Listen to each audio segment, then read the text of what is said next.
living your life. Then you wouldn't have time to worry about mine if you're making your way. Then you wouldn't have a minute to listen to what I say if you're riding that surf. Then you might see me out on that turf. I'm already rolling up and I'm feeling some type of way, cause I'm really with the excess. Come on, let's play, baby, get it going. Glam Boy Love Var. I wanted to at least come up with a video today that was a little different from all of the rest of the videos. I never get to tell anything about myself, like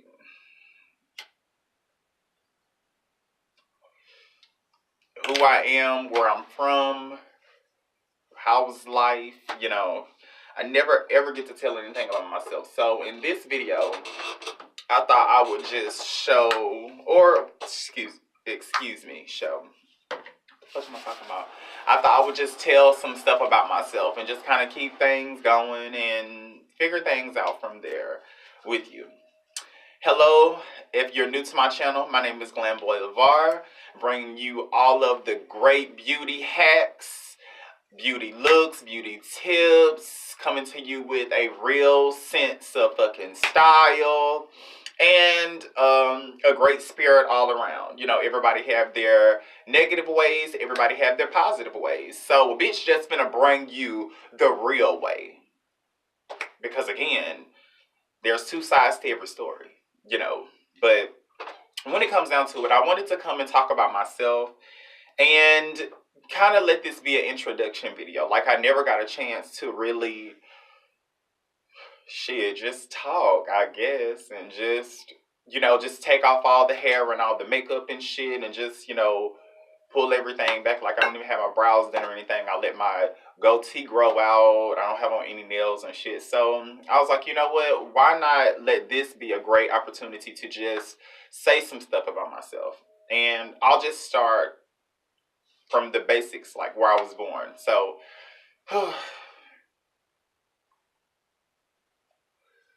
I was born in Bastrop, Louisiana, Bastrop, LA.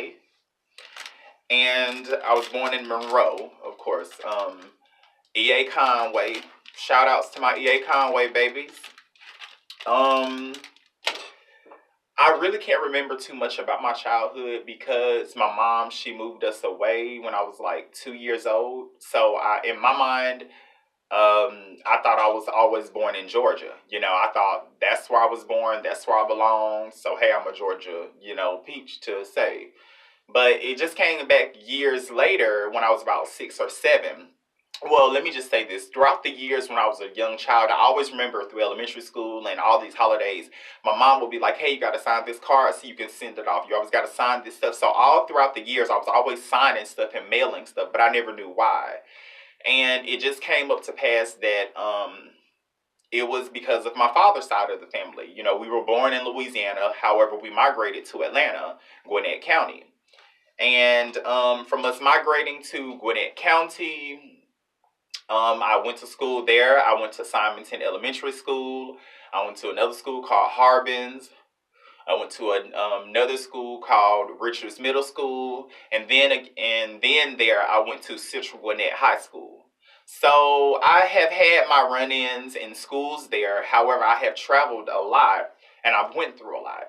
You know, many people don't know that I was subjected to molestation and rape, and I went to quite a few different group homes and foster homes, and a lot of shit was just fucked up for me. You know, a lot of things were, you know, semi-fucked up for me, but I was able to turn a negative into a positive when it just came down to me taking control of my life and getting things together. So we'll go to, I'll say 7 is when I went to Louisiana and I end up meeting my father's side of the family. And my mom, she was a strong bitch. Like, the only thing I remember is my aunt got very sick. You know, my aunt got very sick and things were not looking so good for her. So my mom just literally left everything. Our whole house. You know, we just up and left everything and we drove to Louisiana to take care of my aunt. And coming from there is when I learned about my family. So going into learning about my family, it was the most horrible experience ever. Because at that point I was already feminine. I was a feminine child, I was an active child, I had a big imagination. And of course, anybody who knows people from Louisiana, and especially my family, shouts out to the Bradley, shouts out to the Basses, shouts out to the Hobbs, shouts out to the Scots, them Kings too, um, when it just came down to growing up, like I was a different kind of guy, like I was feminine, very soft, easily pushed, always cried. I felt like I was ugly as fuck, but people be like, no child is ugly. Shit, I was ugly as fuck.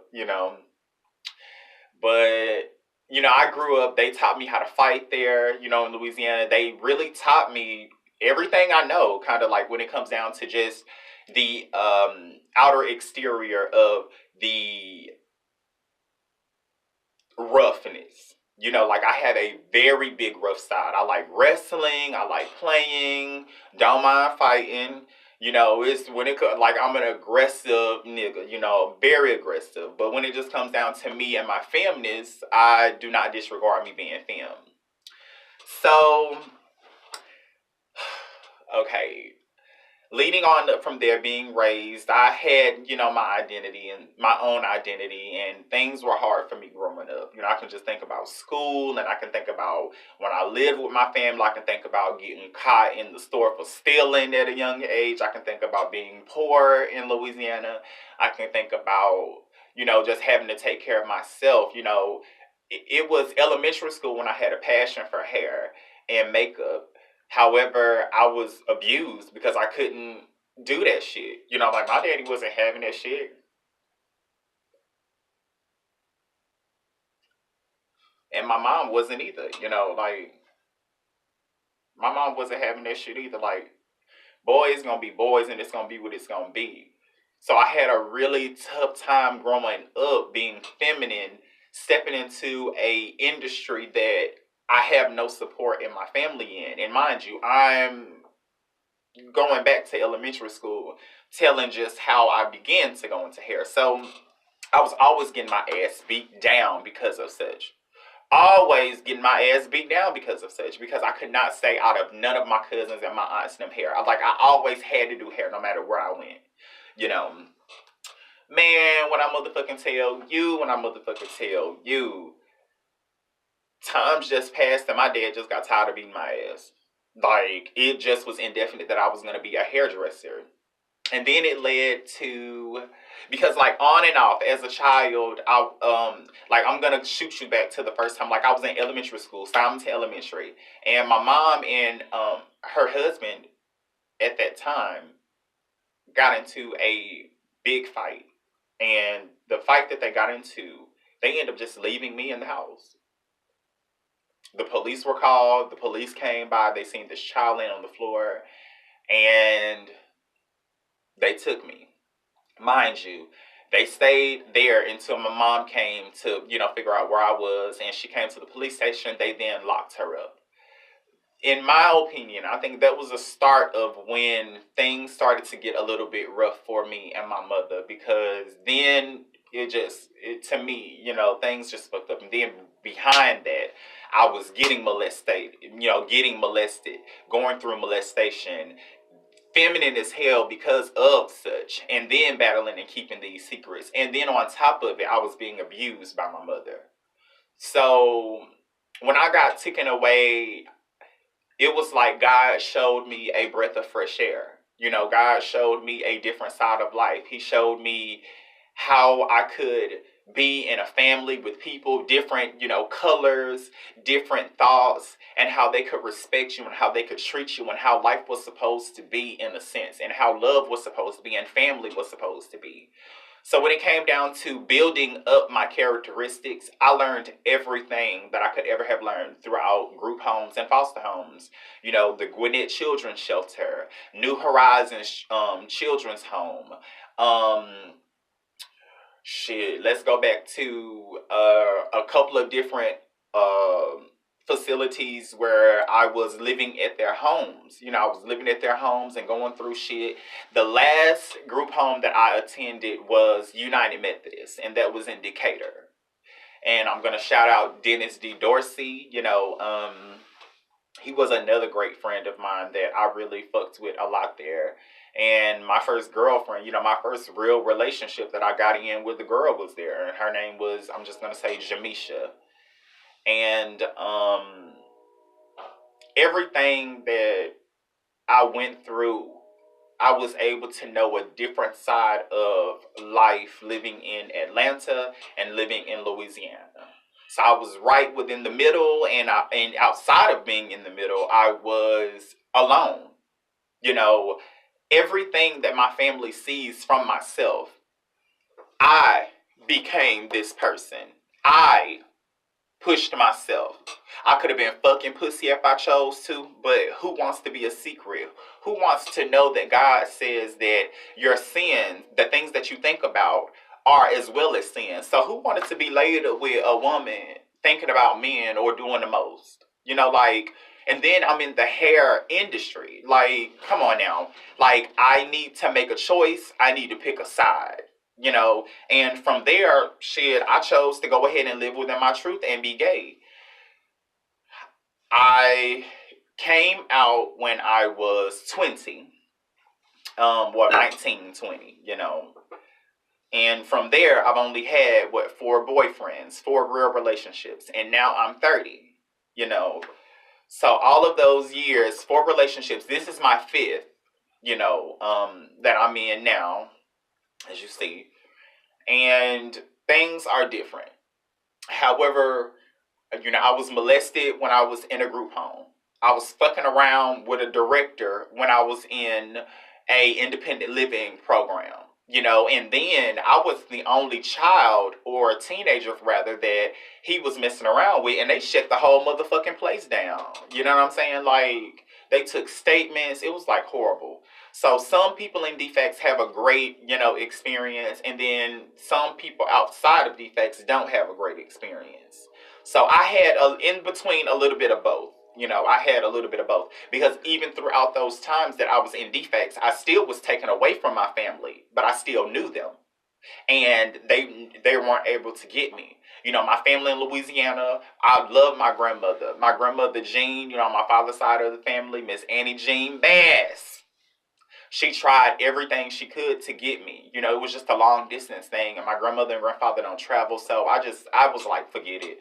I'll just await my time here in defects, graduate out and finish everything. Coming from there, I was able to obtain my first place. You know what I'm saying? I was able to really learn how to live on my own and get my own stuff. This isn't even talking about, the abuse and what led me, like, okay, let's go back to my mother. What led me to going through and choosing to, because I'm going to say the last ending of everything that I had went through was my choice. I chose to go through everything that I chose to go through. At the ending point, like, once I had been taken away and I had knew the difference, it was a wrap. It was a wrap. Once I had been taken away, to come back to a black household where you're scrutinized, where you're downed and you're belittled and you're talked to any kind of way, what child isn't going to be rebellious or isn't going to be still or quiet or complacent? You're like what? Like, my mother used to talk to me and treat me and grab me and slap me and beat me down, elbow me down, hit me down, punch me down, black my eyes, bust my nose, bust my lips. Like, she used to fuck over me in ways to where I was a still walking zombie child. And I remember one night, I had came home from school. The school had interrogated me because I had all of these scratches over my body and on my back. And, like, she would go get sticks, beat me down. Like, if I didn't, like, if I wasn't in any position that she put me in when she was spanking me, then I got hit everywhere. Buckles, shoes, like, I can just think back to so many deep situations to where, like, Like now my family look at me like a piece of a success story because from everything I went through, they just like, I can't believe it. Like, I can't believe you turned out this beautiful. I can't believe this is who you are on the inside. I can't believe this is how you made it. And I made it. You know, I can go back to when I had to call the police on my own father. My own father came in drunk and, he got this 2x4 board, that was like equivalent to the 2x4 board that's over the threshold that's the trimming before you go through the door. That big ass stick, he got that bitch, chopped me, turned it sideways, chopped me in my neck, chopped me in my back, bust me in my head. He had hit this hand. This hand is different. This one is different than this one because he hit this one. He turned it this way, and I had my hand up like, no, bam. This hand went all the way here, and I had to go into the emergency room.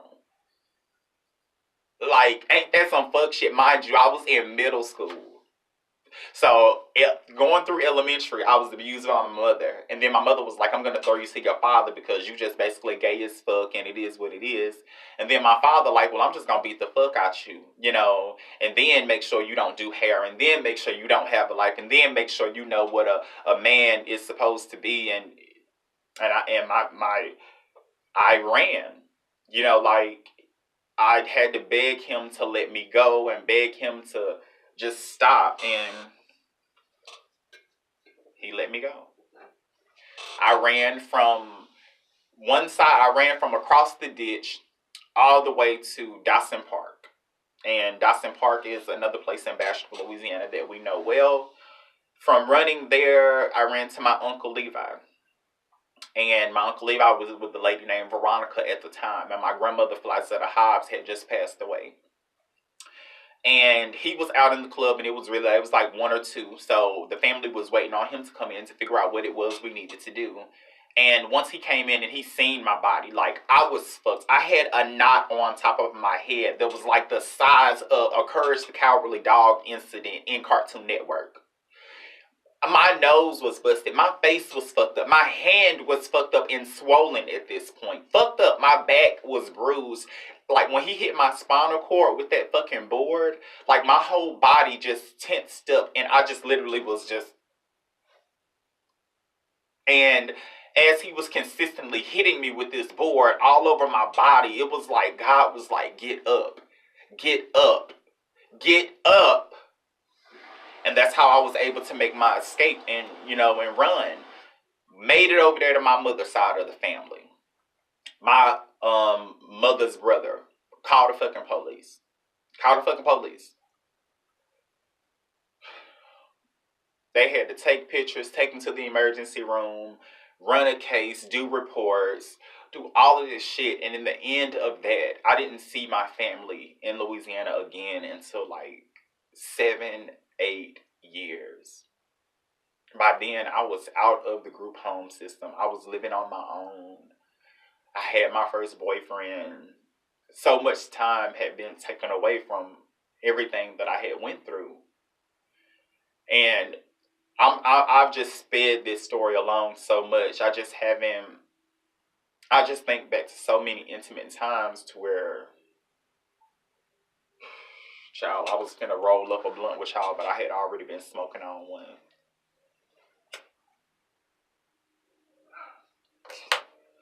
I think back to so many fucked up times, man, to where I just haven't disclosed a lot of things, a lot of more things that happened within my family, within my mom, within my dad. Like, I already know they would look down upon me for saying this much of the past, I already know. However, that's why I wanted to start this channel, so I can go through different, variations of my life and really just get it all out. Really help someone, vent themselves and find themselves for a better place. Man, I just think back to all this shit and I'm like, I made it. And I made it because I'm the only out gay one in my motherfucking family on my mother's side and father's side. The only out motherfucking one. The only male in the family that does hair. The only male in the family that does makeup. The only male in the family that has stood in his true colors. The only male in the family outside of one of my cousins that's living in Baton Rouge, shout out to him, that's standing on their own, not living around their family, not depending on or have gotten or gained anything dealing with family. The only. And don't mind. Because when I go around and they look at me as the success story I am, all I can do is thank God. Because throughout everything that they did to me and they let happen to me, and everything that I allowed to happen to myself when I couldn't even be there for myself, I was able to be pulled back from those families and placed in an environment that was supposed to mentally show me who I will be in the future, what I have to gain for myself, what placement I take up in the world. And throughout that is how I grew to forgive my family throughout the wisdom that I have. Like, for real, I'm going to go through my fame and I'm going to go through this industry, and a lot of things aren't going to be shared with my family.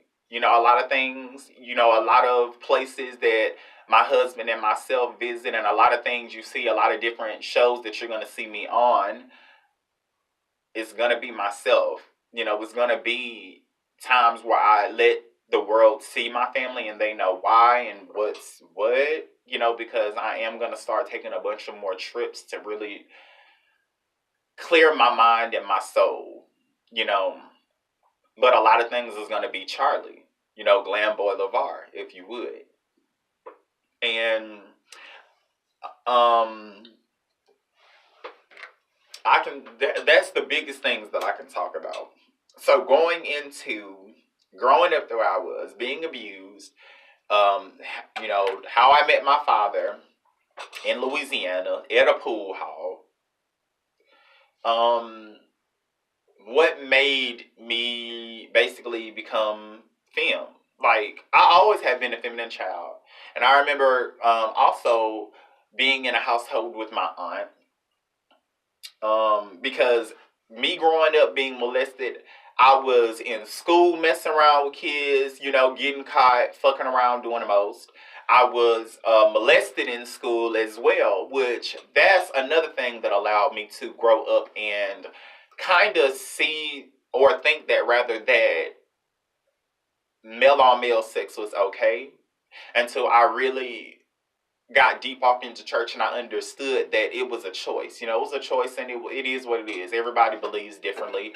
However, that's what almost allowed me to have my first child, So I ended up doing it, and I ended up staying off into it. And, like, yeah, shit.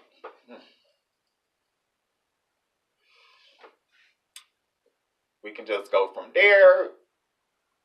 I'm trying to think what else I can talk about and say. I would say everything built me up for me knowing who I am now. Let's just cut it there. I could say so much, but I didn't say it enough, I feel, This is just this is my first time coming on camera, telling some things about myself, and just, I don't know. It's weird. It's very weird. Refreshing, yet weird. Um, I'm just thinking about my family and where I left off at.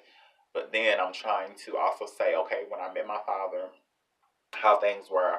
I was always a feminine child. When I was living with my aunt is when I kind of developed it. I knew. We was living about 500 McWright in Bastrop, Louisiana.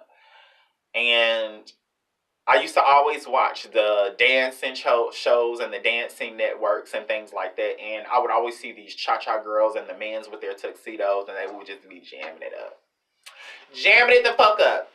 And I used to get my comforter set and some Mardi Gras beads from New Orleans, and I used to wrap it around my waist, and I used to be dancing all through the house, cha-cha, and there was the difference. Another thing that showed me the difference between love. Because when I lived with my aunt allowed me to express myself and be whoever I chose to be. Whoever. When I was with my mother, She was like, you will motherfucking not. You black ass motherfucker, you. Period. She ain't get no fucks, and she said it just like that. That was another thing that just allowed me to run away and just leave. So, going back to then, after being treated so well, I couldn't do it. The school had seen all those things and whips and shit on my body. And coming from there, I went in from school. My mama, she was sitting in the dark, and she was just like, what happened at school today? And I told her what happened, and she was like, blah, blah, blah, blah, blah, blah, blah, blah. And then the biggest thing that I'm going to say that, she said just to soften it up is she was like, you want to go to motherfucking school and you want to tell them motherfuckers that I beat you? Go in that motherfucking room and take off your clothes, and I'm going to show you how you get motherfucking beat. Oh no. Oh no. That was the last motherfucking time and the last motherfucking straw. And we were staying in Forest Place. No. We were staying in Gwinnett County at that point. In Forest Place. No, ma'am. I packed my shit in middle school. And I left out the mother. I went in my room, locked the door after begging her, telling her I didn't say anything. We just had to change out for gym and all of this. Who gives a fuck? I had to run away. I couldn't be beat like that anymore. Like, my mama fucked me up. Like, no disrespect to you, no disrespect to you, lady. If you watching this, I fucks with you hard. Love you to pieces. I'm gonna always rep you like nothing ever happened. But to be honest with you, you fucked me up. You mentally put me in a place to where I was like, I would rather live and stay with those white folks or with anybody, so she would say, because she always would say that. You want to motherfucking call them white folks on me? You want to motherfucking fuck over me when I take care of you, mama's motherfucking baby, daddy's motherfucking baby? Child, please. Yes. And from there, like, all of this shit that I'm telling you, I think it built up in a wall against my mother and myself to where it's like, now we do not, like, I haven't, like, the last time I was around her was last year because my cousin died, about 3 weeks ago. This time last year. It's January now. It's the end of January. It's finna begin the beginning of February. However, last year we had to go to the funeral, and from there I hadn't been around her in like 6 years, 5, 6 years, we're gonna say that. It had been a long time. So we had a funeral, the family looking all tense and shit, trying to figure out what's what, and like, oh my god, oh my god, oh my god. And then, mind you, that was the first time I ended up becoming femme. The first time I stepped out as femme. And I'll add some little pictures up in here so you can see that. Bam! Bam! Because I just knew I was cute, honey. That skin tight. But this right here is my mother. This right here is my mother. One of the only pictures that I really have of us. My mother. Like, that was one of the first times that I was around my family, and anytime film. That was the first time I was around my family film. Period. And I loved it. Like, my uncle's name was a little bit shocked, like, what the fuck is going on here? Like, do y'all not see Maine in this bitch? Like, because on my father's side, they call me Lil Smitty. On my mother's side, they call me Maine. Because my original name is Charlie, but that's not black, so my family say. I love Charlie. But whatever. So outside of that being my first time being around my family since I was femme, that developed everything and it made everything happy. But going back to the story is shit, I jumped out that window and I just had to go. I was gone. Shit, once I jumped out that motherfucking window, I end up packing all my shit first off, jumping out the window, locking my door, and leaving. And I end up walking down the road all the way into this random man pulled over and was like, "Where you going?" And I'm like, "I'm going to my school." And he was like, "You going to your school? You must got a basketball game." And I was like, "Yeah, child, I could have been robbed, killed, or whatever. You know, at that, well, I couldn't have been robbed because I was a child, but I could have been killed or whatever." He took me all the way to my school, and at that time I was in Harbins Elementary. Child, the principal was there still. Thank you, Lord, the principal was there. So once I got there, I just told her the truth. And she set up a time for DFACS to come and take my ass right back. I swear to God. Like, this getting too little for me. Like, I can't hit them little, but I would rather not. Like, so that's how it ended up happening. I think that wasn't my last time being taken away though. You know, my last time, being taken away was when I was about 15. No, I was about 14. And oh my God, that is a story in itself. Like, like my mom, tried to throw me out. I didn't have anywhere to go in Gwinnett. And, she called the police because she was like, "I want him out of my house." And I hadn't done nothing. My aunt was living with us at that time because she was just transferring from Louisiana to Atlanta. And she was trying to figure out, what was it about? So she was living with my mom. And her and my mom argued because she was just like, you just fucked up for that. You his mama. That boy ain't did nothing. You know what I'm saying? Like, you can't continue to keep doing him like this. And then her and my aunt got into it, and my mama was like, "You can get the fuck out," and da da da.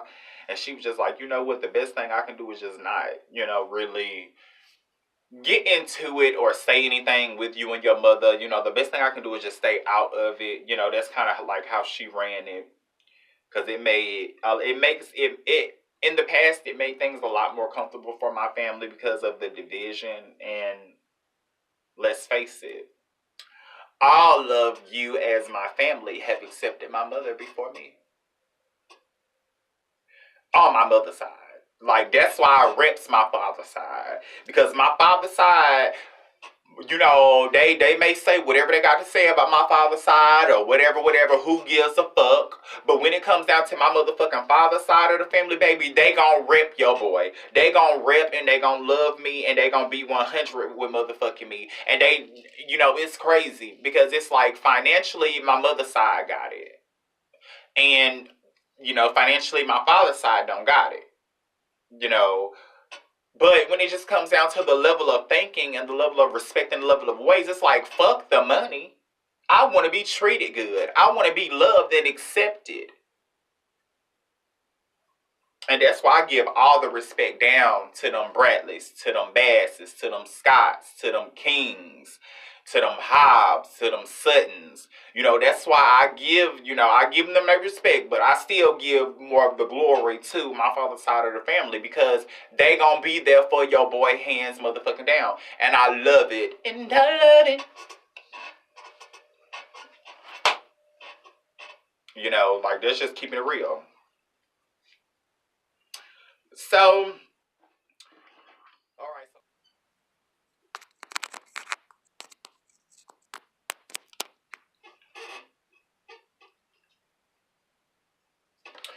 Okay. So, anyway, outside of all of that, first time stepping in being fam, coming through that bitch, the family looking whatever, but that's really, you know,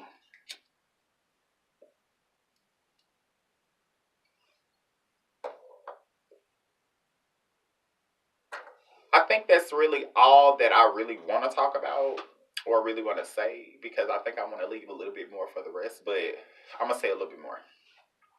So that was my first time really stepping out being film and really showing the family and seeing whatever and really being around each other for that long, for that extended all of those years. Fuck, you just say it like that. But man, I really haven't brought any of this stuff up or really thought about any of this stuff. So just to be going through it is kind of a lot.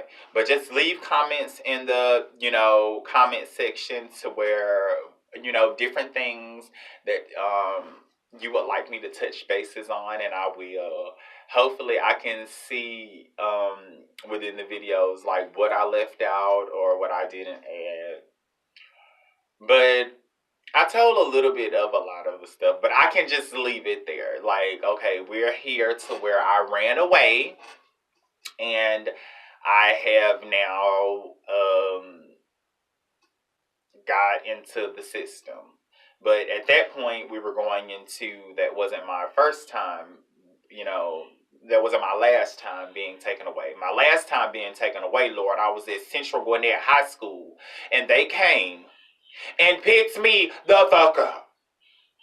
And I'll never forget it. My cousin Sabrina, she was pregnant with Christian. She was pregnant with Christian at that time. Or it could have been Justice. It was Justice. It was Justice. It was Justice.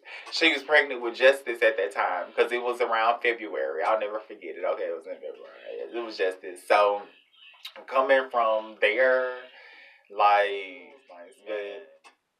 coming from there, that was my last time being taken away at Central. But we'll just get on to that another time. But I mean, I think that's enough to know about me. Like, I think that's enough to know about me. Like, that's the beginning of my story. Of, what made me stick with loving myself, how my life started growing up, how I end up overcoming a lot of stuff when it came down to that. A mixture of my family. I think I really told a lot, you know.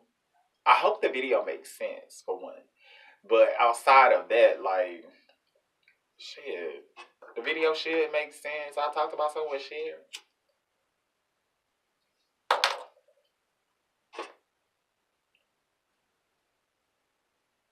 When I get to smoking, baby.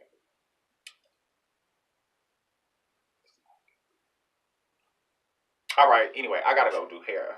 So that's why I'm really speaking this video along, because I'm like, child, please, I'm just talking about shit on it. I got some more juicy stories. Sex stories, scandal stories, this, that, woo de boo, blase, blase, and a bitch finna give y'all all the tea. I'm gonna give y'all all the tea. That I am. But anyway, like, share, comment, subscribe. Let me know how you like the beginning of a video of telling about myself, my family, certain things I went through, abuse, molestation, neglect, all of those little cute things, when it just comes down to understanding how all of this became about. Because everybody has a story. And I say cute things because every horrible thing that has happened to you in your life, you gotta take it and you gotta own it to see that it's a beautiful thing once you have discovered why God planted that on you, so you can know who you are and then learn how to help and love and care for somebody else. So that's how I took it. It worked out for me. In my favor, might I add. Picture. Bitch, you cute. Until next time, like, share, comment, and subscribe. I'll be letting you know more introductions on who I am, and I'll get better at it throughout time. But until now, I think I'm just going to go ahead and go. Like, I should smoke my whole blunt with y'all, being that I rolled another one. But that other one was really little. Like, it was really little, so it, like, opened the doorway. And then my videos cut off. Like, it cut off, and then I was, like, transferring shit and just, like, doing the most. So, all right, I'm just gonna go on and go. Deuces. Love you guys.